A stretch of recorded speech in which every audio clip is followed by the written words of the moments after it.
The dying queen's request.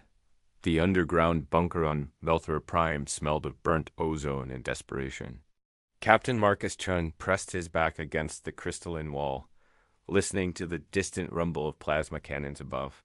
His squad had been sent to evacuate human civilians from this war-torn world, but what they found instead would change the course of galactic history. "Captain, you need to see this," Lieutenant Sarah Rodriguez called from deeper within the bunker. Her voice carried an urgency that made Marcus grip his weapon tighter. Sarah was their medic, and in 3 years of fighting alongside her, he'd never heard that particular tone. Marcus signaled to Commander Atlas and the rest of his 6-person squad. They moved through the bunker's winding corridors, their boots echoing off walls that seemed to pulse with their own inner light. The Veltharian architecture was unlike anything humans had encountered before. Organic curves that suggested the builders thought in dimensions humans couldn't quite grasp.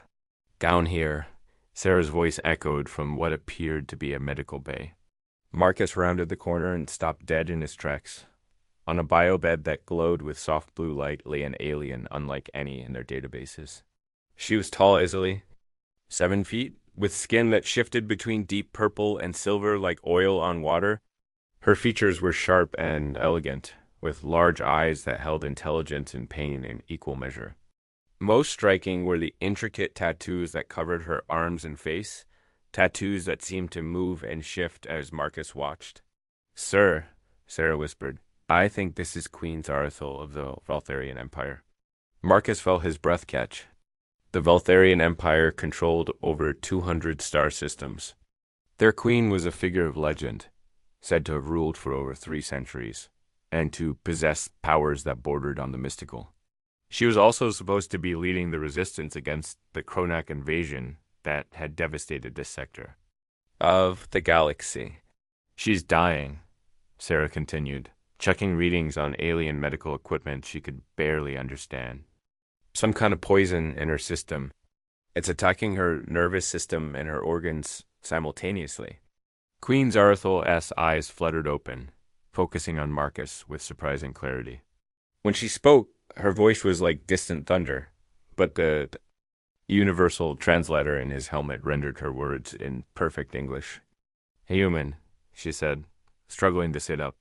"You wear the uniform of Earth's coalition. I know your people's reputation." Marcus stepped forward, removing his helmet as a sign of respect. "Your Majesty, I'm Captain Marcus Chun of the Terran Defense Corps. We're here to evacuate civilians, but if we can help you..." A sound that might have been laughter escaped the Queen's lips. "Help me, child. I am beyond help." The Kronak assassins used void poison. There's no cure. Her eyes, which Marcus now realized were a deep gold color, fixed on his with startling intensity. "But you can help my people. You can prevent a war that will consume the galaxy." Sarah was frantically working with the alien medical equipment, trying to stabilize the Queen's vital signs. Commander Atlas and the other squad members had formed a defensive perimeter, watching for threats, but Marcus could see they were listening to every word. "What do you need us to do?" Marcus asked. Queen Zarathul reached out with one long-fingered hand, grasping Marcus's wrist with surprising strength. "The Veltharian Empire will fracture without me. My generals will fight among themselves, and the Kronak will pick apart the pieces. But there is an ancient law older than the Empire itself. If my daughters marry into an allied house, that house becomes regent until the eldest comes of age to rule." Marcus felt a chill that had nothing to do with the bunker's temperature. "Your Majesty, I'm not sure I understand." "I have 3 daughters," the Queen continued, her voice growing weaker. "Lyravel, Nixara, and Kirillin. They are everything I am not. Lyra has my strength, Nix has my mind, and Kira has my heart. Together, they could rule the Empire wisely. But they need time to unite, time to prepare. The ancient marriage bond would give them that time." Sarah looked up from her medical work, her face pale. "Captain, her vital signs are failing rapidly. Whatever she's going to say, it needs to be soon." The Queen's grip on Marcus's wrist tightened. "Captain Chun, your species is young, but you have something we have lost: adaptability. You find solutions where others see only problems. I have studied your people's history, your wars, your victories. You don't conquer, you integrate. You don't destroy, you transform. Your Majesty, Marcus began, but she cut him off. Marry my daughters, she whispered, her voice barely audible. Not one, but all three. By our ancient laws, this would make you regent consort, protector of the realm until they can claim their birthright. It would prevent civil war, give the empire stability, and create an alliance between our peoples that could stand against the Kronak threat. Marcus stared at her, his mind reeling. Marriage to alien royalty was so far outside his experience that he couldn't even begin to process the implications. Your Majesty, I'm just a soldier. I don't know anything about ruling an empire. You know about protecting people, the Queen replied. You know about sacrifice. You know about bringing together different groups and making them work as one. These are the qualities of a true ruler. Commander Atlas stepped forward. Captain, with respect, this is way above our pay grade. We need to contact command. The Queen's eyes never left Marcus's face. There is no time. I can feel the poison reaching my heart. You must decide now or watch the galaxy burn in civil war. She reached into her robes and pulled out a small crystalline device that pulsed with inner fire. This is the royal seal of Velthera.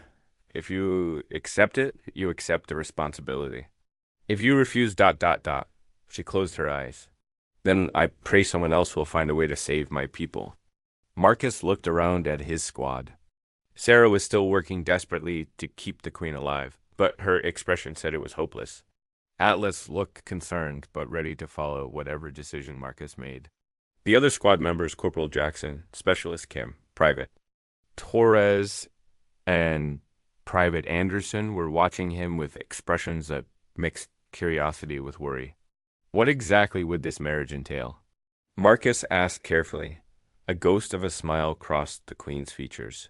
Not what you might think. Veltharian? Royal marriages are bonds of mind and spirit, not merely physical unions. You would be connected to my daughters, able to share thoughts and emotions across any distance. You would understand each other in ways that transcend language or culture, and they would understand you. But 3 marriages, 1 bond, 3 expressions of it, the Queen explained. Lyra would be your partner in war and protection. Nyx would be your partner in knowledge and innovation. Kira would be your partner in healing and understanding. Together, you would be complete in ways that one marriage could never achieve. Marcus felt the weight of the decision crushing down on him. He was 32 years old, a career soldier, who had never even been in a serious relationship with a human woman. The idea of marrying 3 alien princesses and becoming regent of a galactic empire seemed like something out of a fever dream. But then he thought about the Kronak.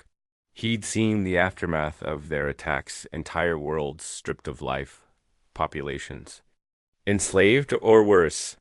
He thought about the thousands of species that called the Voltharian Empire home, all of whom would suffer if the empire collapsed into civil war. Show me, he said finally. Show me your daughters. The Queen smiled and activated the crystalline device. Holographic figures materialized above it. 3 aliens who shared their mother's general features, but were clearly distinct individuals. The first was tall and proud, wearing armor that seemed to be made of living metal.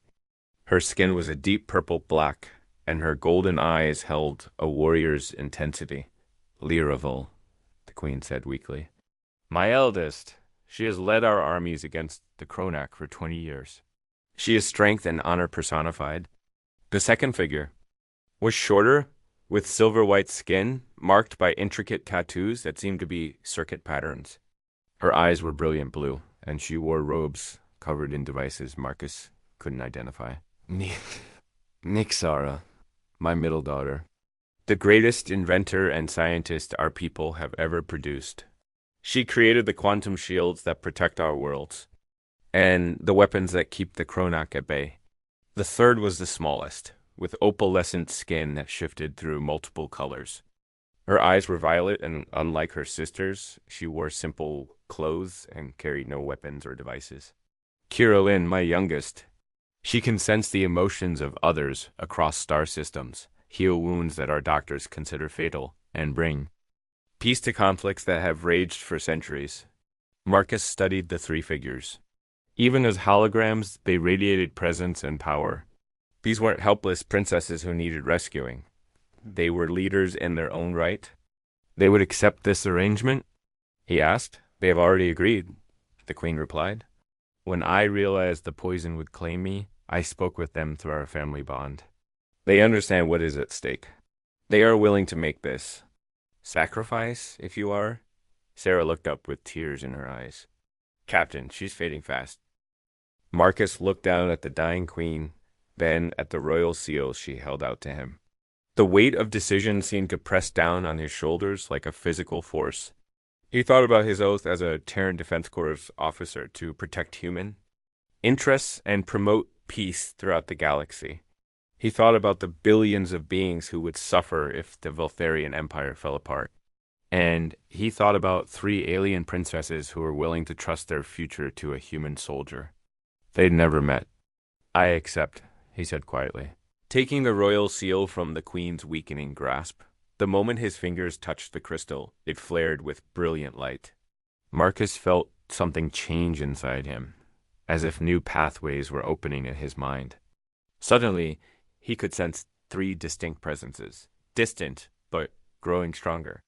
Lyravol's fierce determination, Nyxara's brilliant curiosity, and Kirillin's compassionate wisdom all touched his consciousness. Queen Zarathul smiled one last time. Thank you, Marcus Chun of Earth. Take care of my daughters. Take care of my people, and may the stars guide you to wisdom. Her eyes closed, and the medical equipment around her bed fell silent for a moment. Marcus and his squad stood in respectful silence. Then Sarah gently closed the queen's eyes and stepped back. Well, Captain, Commander Atlas said with a slight grin, I guess we're not just evacuating civilians anymore. Marcus looked down at the royal seal, which had settled into a steady, soft glow. Through the bond he could barely understand, he sensed that 3 alien princesses were waiting for him, ready to begin a partnership that would either save the galaxy or doom it. No, he said finally. I guess we're not. The 3 princesses and the human diplomat, 3 days after Queen Zarathul's death, the Voltharian Imperial Palace was a hive of activity. Marcus Chun stood in what he was told was a small receiving chamber, though it was larger than most buildings on Earth. The walls were made of some kind of living crystal that responded to emotional states, currently shifting between deep blue and silver colors that, according to the protocol briefing, indicated respectful mourning mixed with cautious hope. Ambassador Elena Vasquez of the Terran Diplomatic Corps stood beside him, having arrived on the fastest ship Earth could dispatch. She was a woman in her 50s with silver hair and sharp eyes that missed nothing. Marcus was grateful for her presence. He might be regent consort by alien law, but he knew nothing about diplomacy. Remember, Helena whispered, each princess rules a different aspect of the empire. Military, scientific, and cultural. Your marriage bonds will make you partners, but you need to earn their respect as individuals. Marcus nodded, adjusting the formal robes he'd been given. They were surprisingly comfortable, seeming to adapt to his body temperature and movements. The royal seal hung around his neck on a chain made of some metal that felt warm to the touch. Chamber doors, which were easily 30 feet tall, began to open with a sound like distant singing. Marcus felt the bond in his mind respond. The 3 distinct presences, becoming stronger and more defined. Princess Lyravol entered first, and Marcus's breath caught. The hologram had not done her justice. She stood nearly 8 feet tall. Her purple-black skin marked with scars that spoke of countless battles. Her armor was indeed made of living metal, shifting and flowing as she moved.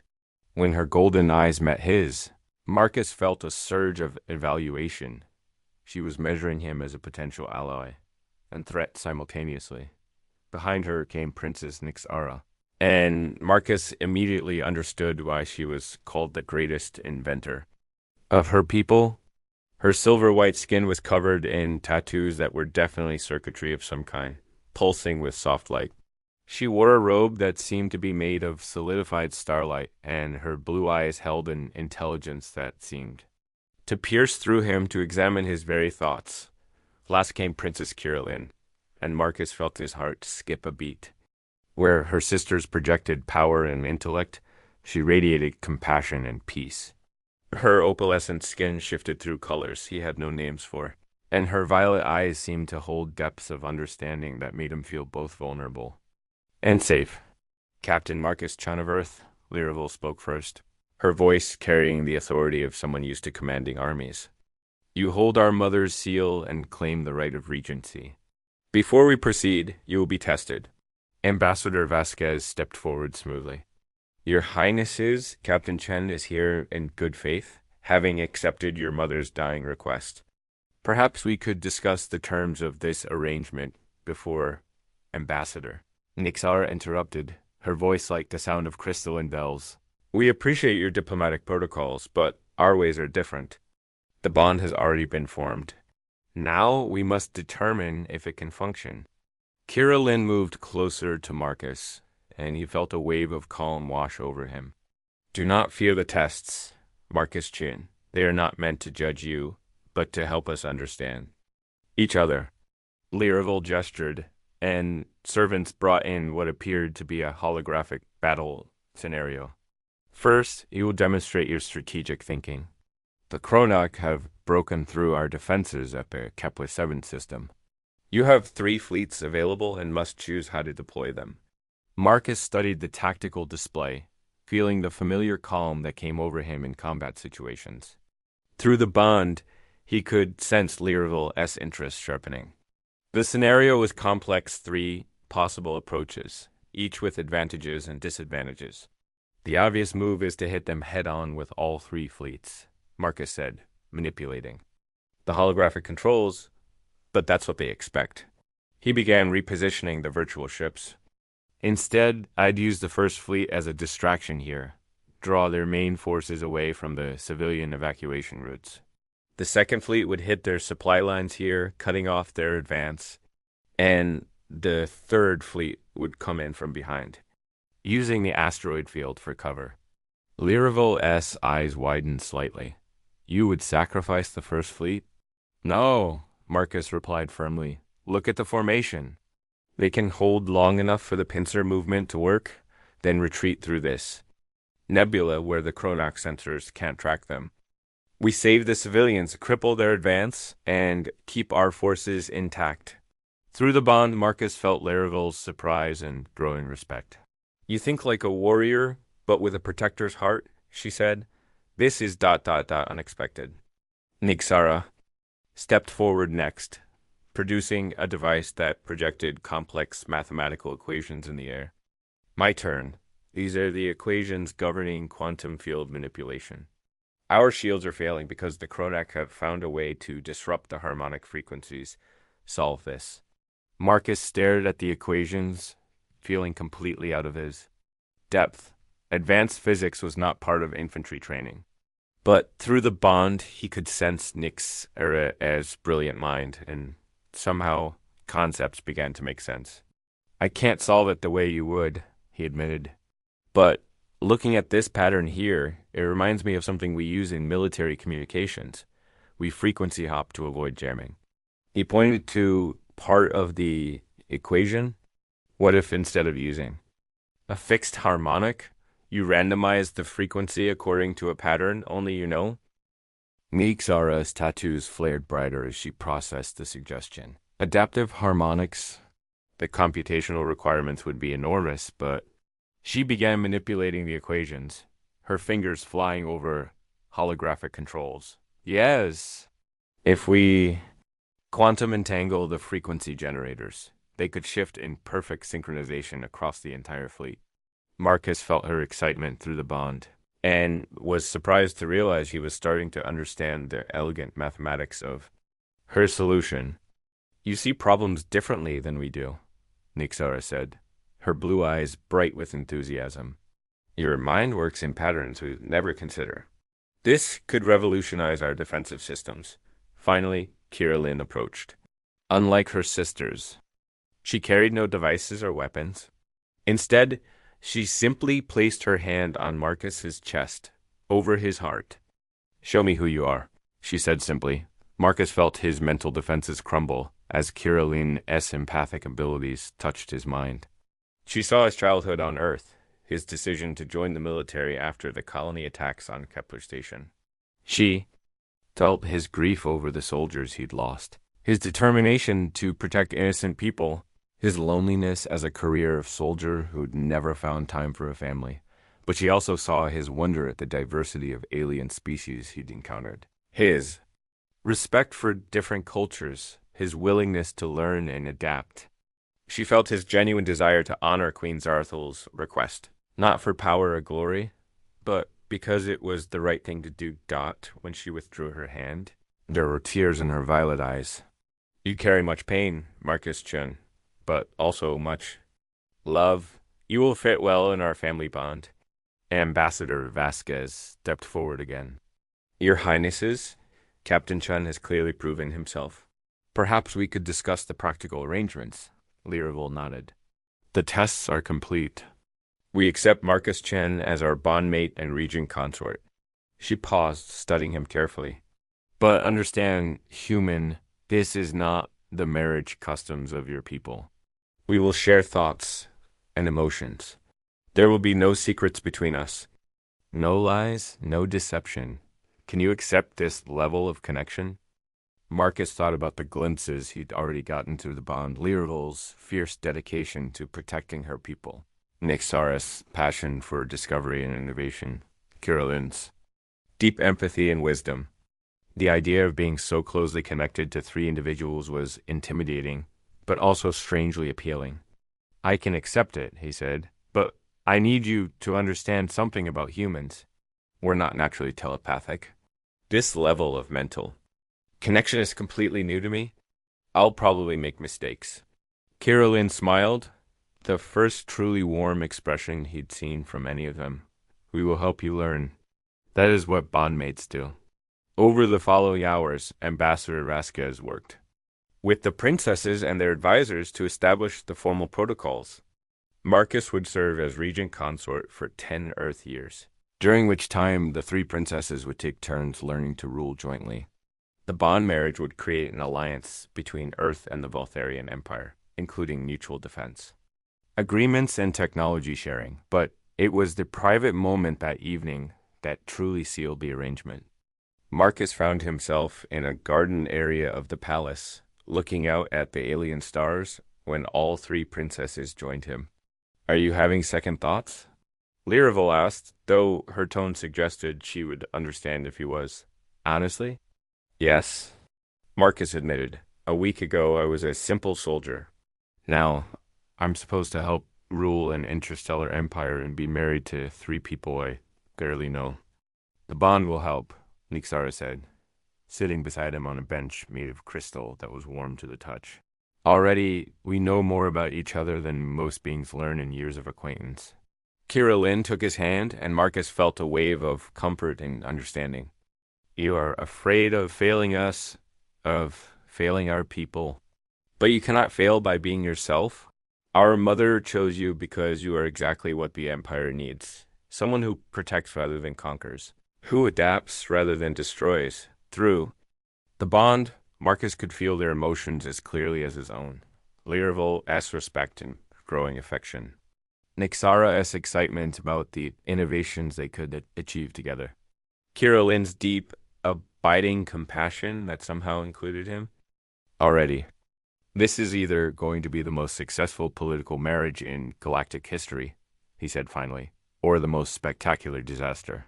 All three princesses laughed, and for the first time since accepting the royal seal, Marcus felt like maybe, just maybe, he could make this work. "Come," Lyravel said, standing and offering him her hand. "Tomorrow we begin planning the defense of the Empire. Tonight we celebrate the beginning of something new." As Marcus took her hand and felt the other two princesses link arms with him, he realized that Queen Zarathil had been right. This wasn't just about preventing a civil war or stopping the Kronak invasion. It was about creating something unprecedented, a bridge between species that could lead to a stronger, more unified galaxy. The stars above seemed to shine a little brighter as the four of them walked back toward the palace, bound together by chains of duty, necessity, and growing trust that might, someday, become something even stronger. Through the bond, Marcus felt a moment of perfect understanding with his three alien wives. Whatever challenges lay ahead, they would face them together. And that he realized made all the difference in the universe.